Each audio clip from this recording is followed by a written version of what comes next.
गंगा मई के ऊँची आररिया तिरियवा एक रोवेली हो। ए गंगा मैया अपनी लहरिया हमें देई त हम डूबी मरबी। ए गंगा मैया अपनी लहरिया हमें देई त हम डूबी मरबी। किया तोरे सास सुरा दुख नई हर दूरी बसे हो।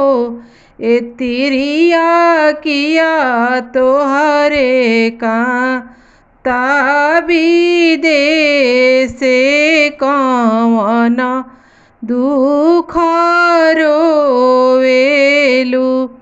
ए तिरिया किया तोहरे का विदेश कवन दुख रोवेलू। नहीं मोरे सास सुरा दुख नई हर दूरी बसे हो। ए गंगा मैया नाही हमारे कांता विदेश कोखिया दुख रोइले। सात बलक राम दिहाले से होरे ले लिहा लानी हो।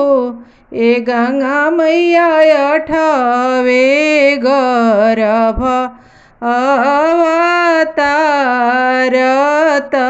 से हो के भरोसा नाही।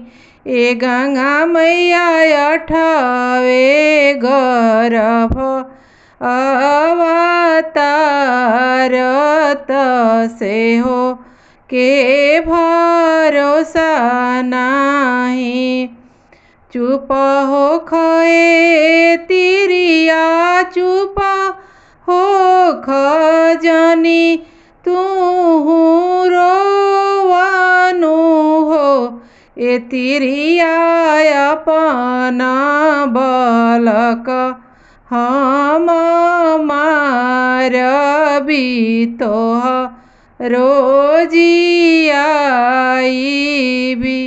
ए तिरिया अपना बलक हम मारबी तोह रोजियाईबी।